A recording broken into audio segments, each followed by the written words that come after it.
He had lived alone for 8 years, speaking only to his horses and the wind. But when 10 Apache women appeared at his gate that stormy night, begging for shelter, Tobias knew it was not a random act of fate. It was a reckoning. Because the men hunting them were a distant, lesser threat compared to the one he himself had built. The colossal, man-made wall of rock and timber that loomed in the darkness upstream. A monstrous creation that was destined to drown every last one of them. The dam was his sin, and its victims had just appeared on his doorstep. The rain hammered against the wooden shutters of his isolated ranch house like a barrage of small-caliber bullets. Each drop was a reminder of why decent folks with clear consciences, stayed indoors when nature itself turned violent. Tobias sat by his fireplace, a half-mended bridle limp in his hands, the leather forgotten. He was listening to the storm, but also to something else. The low, groaning sound the great dam always made when the reservoir swelled, the sound of a sleeping giant stirring in its troubled sleep. Then came the knocking. It wasn't the polite, hesitant tap of a lost traveler. This was a desperate, urgent, frantic pounding, the sound of people who had run out of ground, out of time, out of hope. He froze, the leather slipping from his hands. Nobody came to his ranch, not anymore, not since he'd made it brutally clear that Tobias, the disgraced ex-army engineer, wanted nothing to do with the world beyond his fence line, a world that had taken his honor and left him with a soul full of cracks. The knocking came again.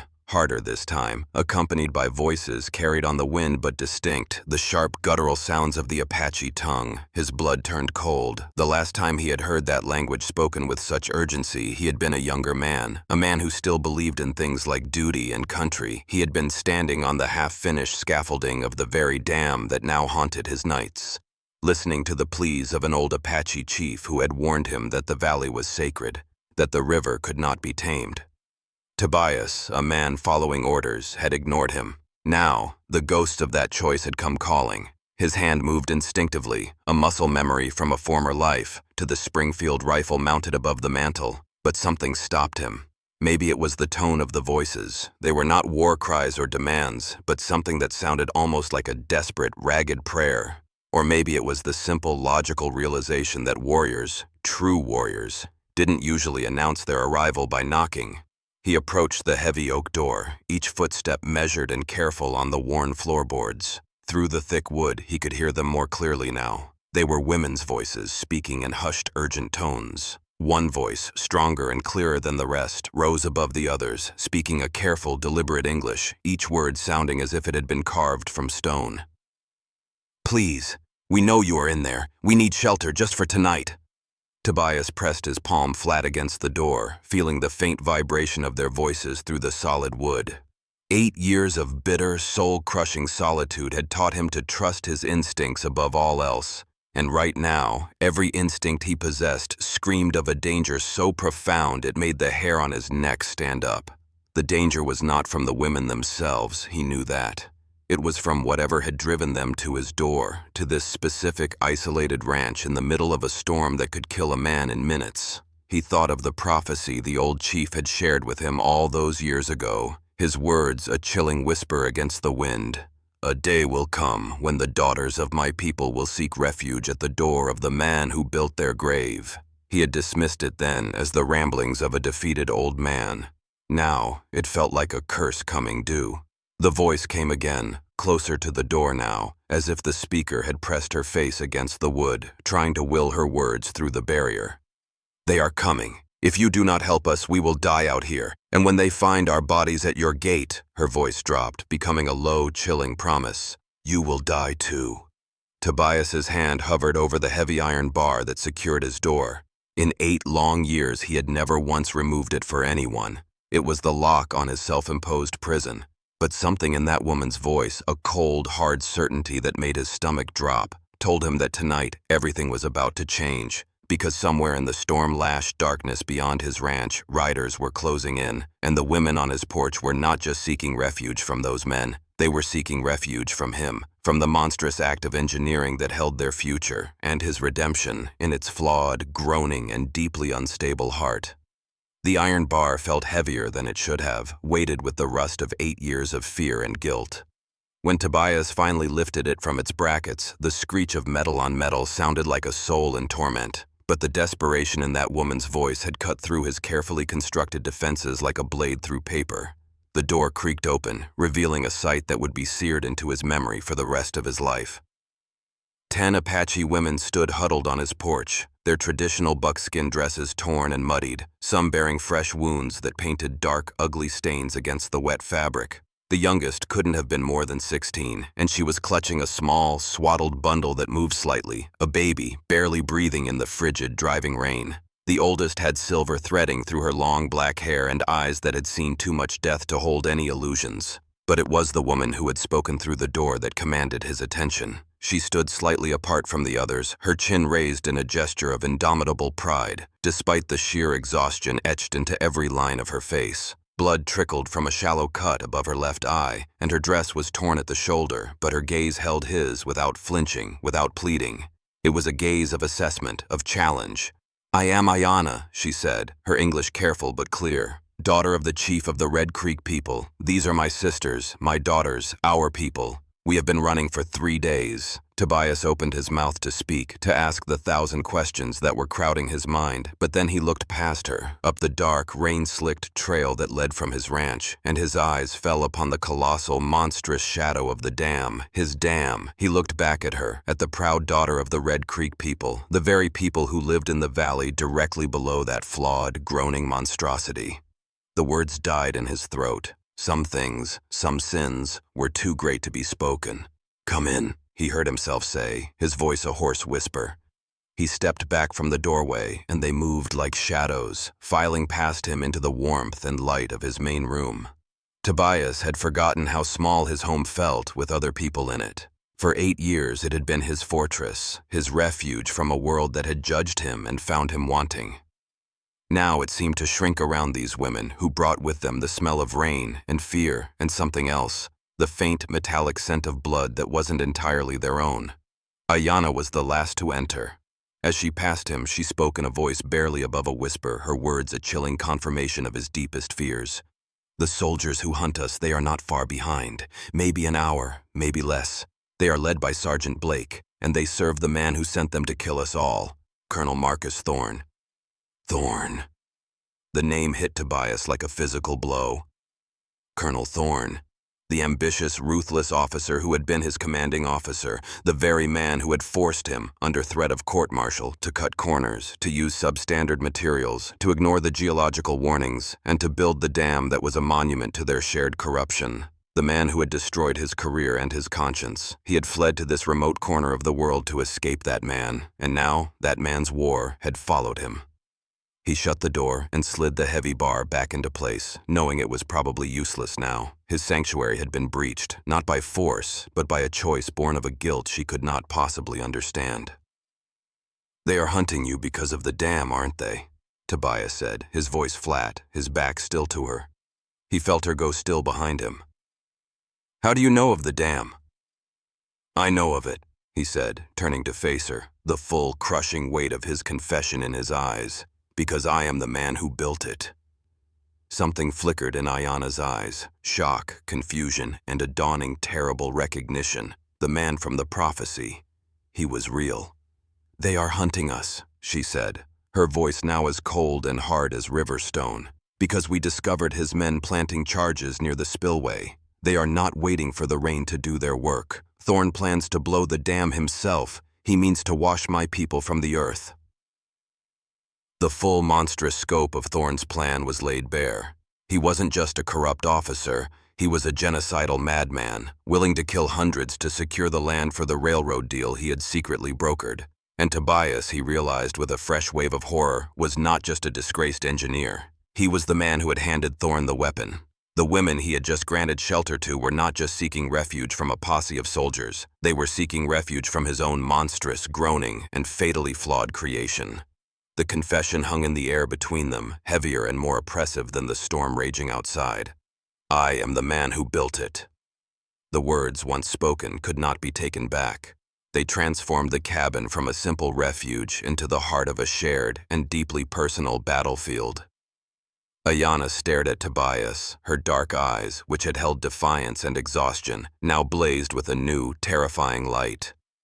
She saw not a savior, but the architect of her people's doom, the man from her grandfather's prophecy, the man who had, knowingly or not, built their grave. Her hand moved, a flicker of motion, to the hilt of a small knife tucked into her belt. The other women, sensing the seismic shift in the room, tensed, their hands moving to their own hidden weapons. The fragile truce was about to shatter. "You," Ayana breathed, the word a blade of ice, "are the reason he can do this. You are the one who chained the river." "Yes," Tobias said, his voice raw, stripped of all defenses. He did not flinch from her gaze. "I followed his orders. I took his threats. I built his dam, and I have lived with the shame of it every day since."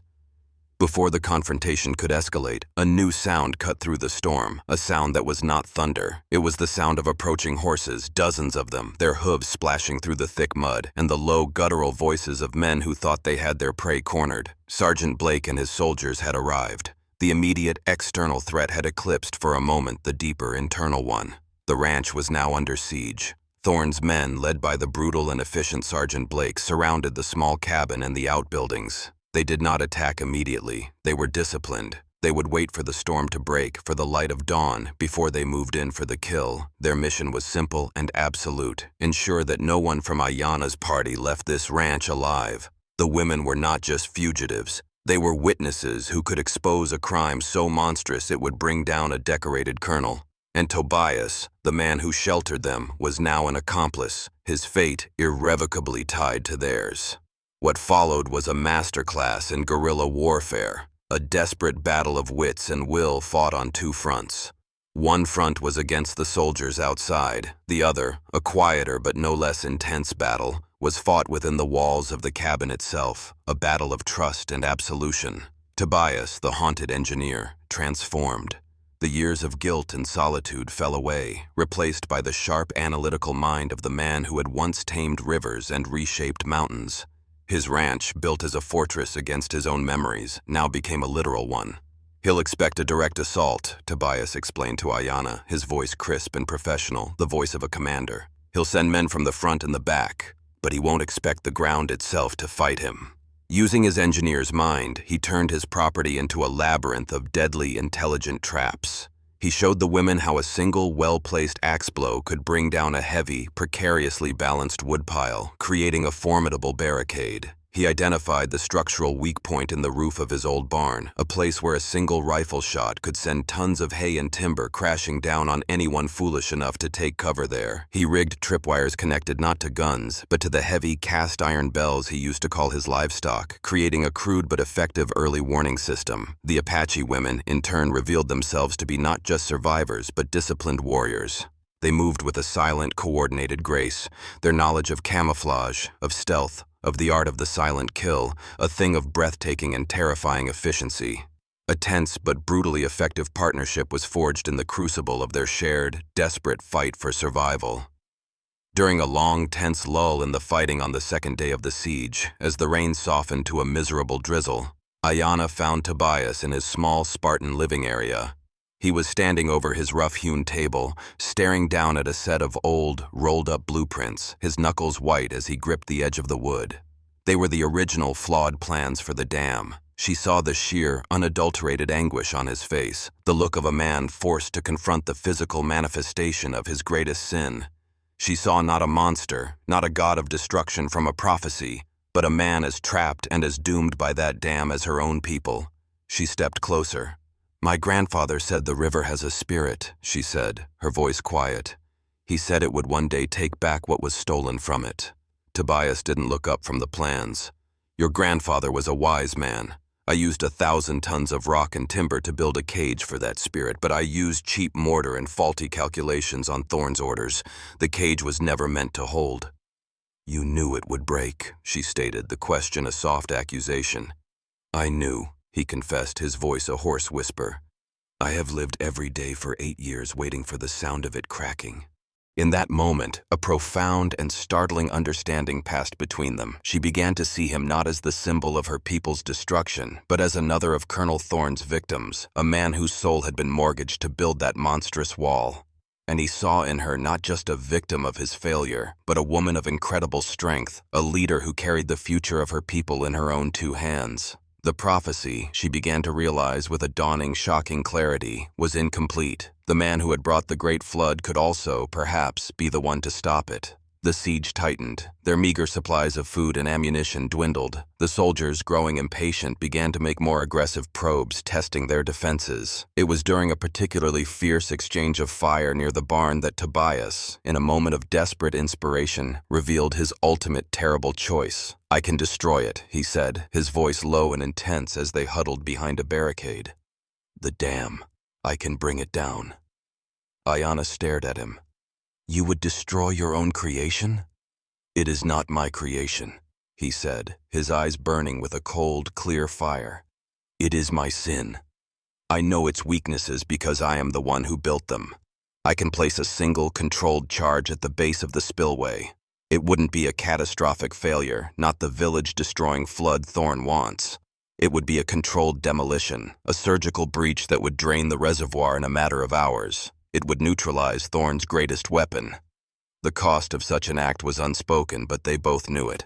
The draining of the reservoir would create a flash flood down the very valley where his own ranch, his home, his entire world was situated. It would be an act of total sacrifice, a baptism by destruction. Ayana looked at this haunted, broken man, who was now offering to destroy the last vestiges of his own life to save hers, and she knew, with an absolute certainty that transcended any prophecy, that she could trust him. Their war was no longer just for survival, it was for redemption. The final act of their desperate war began as the storm, which had been both their tormentor and their shield, started to break. The plan they had conceived in the flickering lamplight of the besieged cabin was a desperate gambit. A final, all-or-nothing roll of the dice that pitted their courage and cunning against the brute force of Thorn's army. Ayana, her face a mask of fierce, resolute determination, would lead her most seasoned warriors in a diversion. It would be a feigned escape attempt, a loud, chaotic, and utterly convincing push towards the southern ridge, a feint designed to draw the bulk of Sergeant Blake's forces away from the main ranch and, more importantly, away from the northern trail that led, like a scar, to the foot of the dam.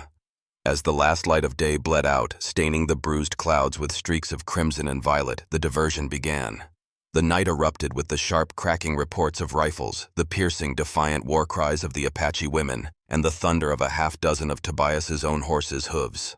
Blake, arrogant, overconfident, and contemptuous of his squaw opponents, took the bait completely. He rallied the majority of his men, their dark forms silhouetted against the dying light, and rode hard to cut off the escaping women, his angry shouts swallowed by the wind. He was leaving only a skeleton crew, a handful of men, to guard the ranch itself. While the sounds of the feigned battle raged in the distance, a chaotic symphony of violence and deception, Tobias made his move.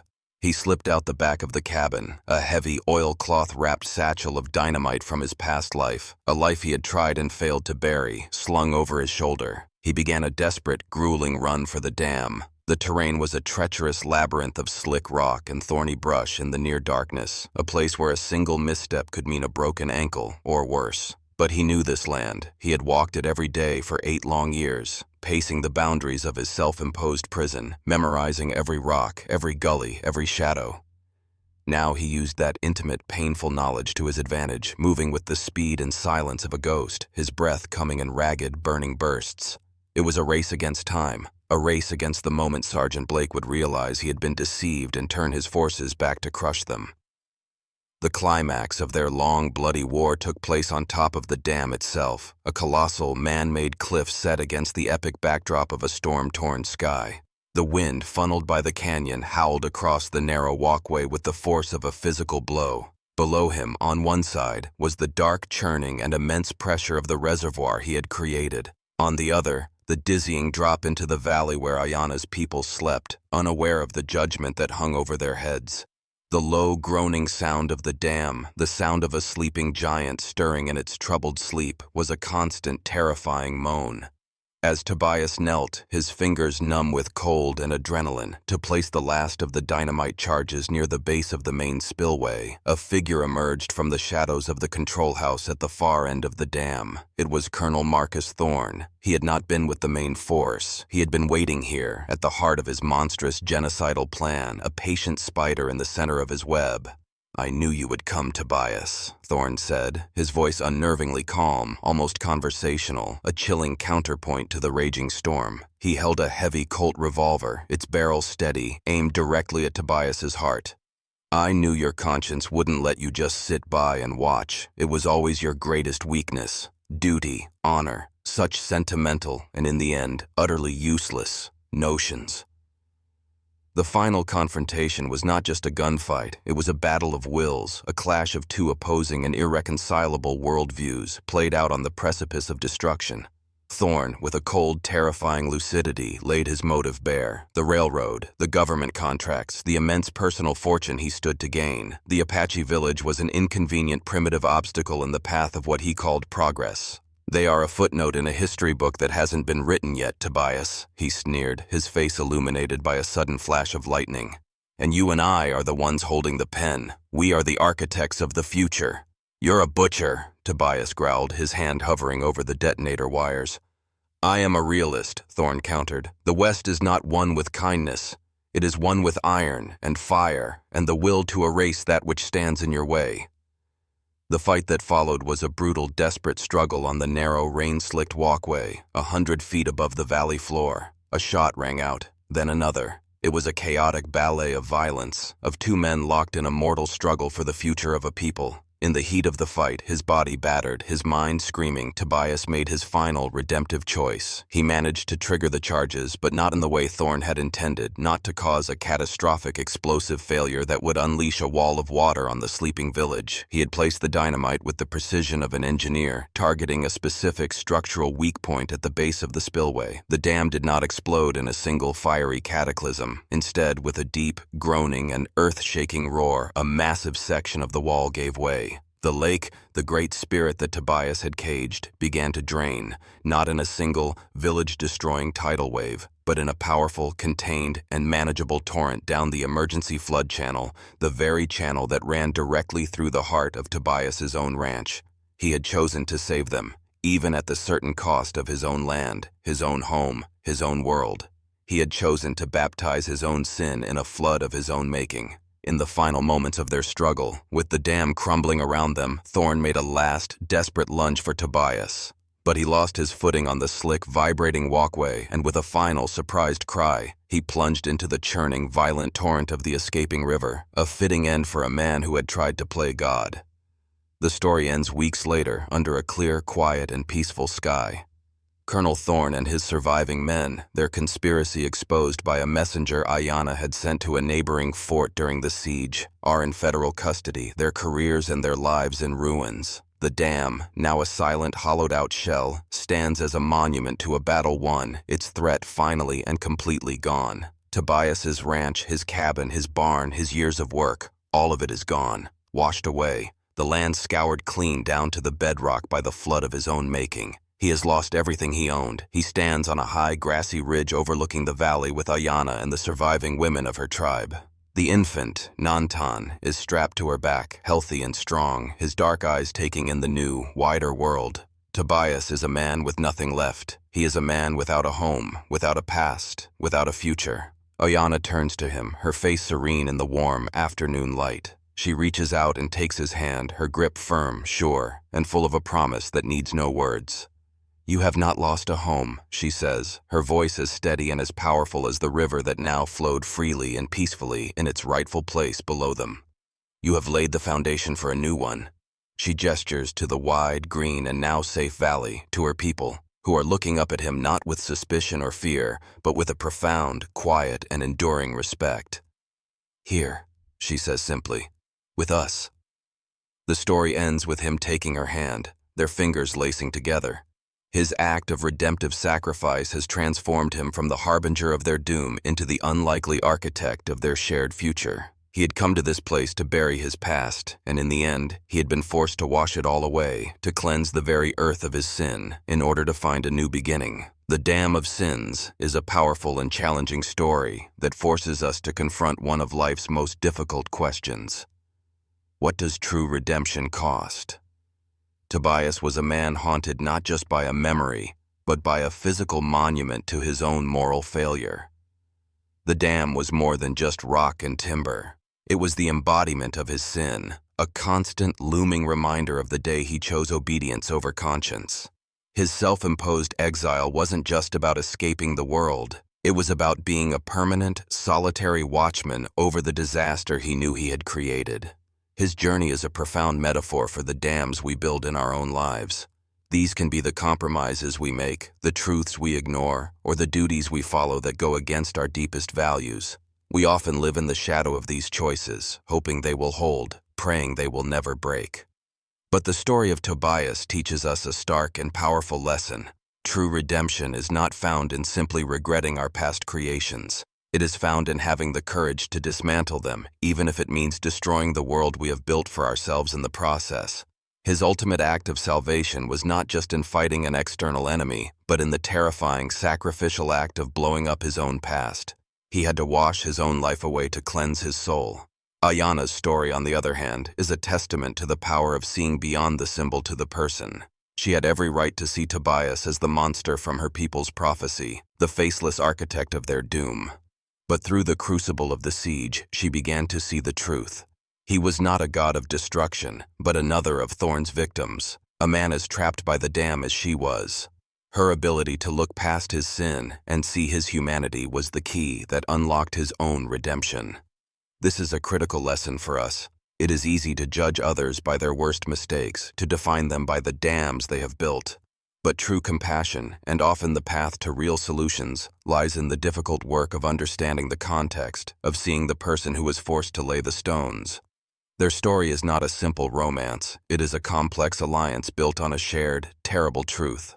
It suggests that the strongest bonds are not forged in comfort and peace, but in the shared, terrifying, and ultimately liberating act of facing the sins of the past and choosing to build a new, better foundation together from the bedrock up. And so, in the heart of a valley once threatened by a flood of sin, a haunted engineer and a warrior woman discovered that the only way to build a future is to have the courage to dismantle the past. They proved that redemption often requires not just a sacrifice, but the complete washing away of the life we once knew. Thank you for facing this storm with us, here at Wild West Secrets. If this powerful story of guilt, sacrifice, and the high price of redemption resonated with you, then you have found your sanctuary with us. We are committed to telling the complex, morally challenging stories that reveal the true heart of the American West. To help us continue to build these tales, please take a moment to like this video and share it with someone who understands that the hardest choices often lead to the greatest rewards. And if you never want to miss another secret we uncover, be sure to subscribe and ring that notification bell. Now, it's your turn to face a choice. Leave a comment below and tell us, do you think Tobias's final act was one of redemption or one of destruction? Until our next story, may you have the courage to face your own dams and the strength to build something new from the ground up. Stay safe out on the trail.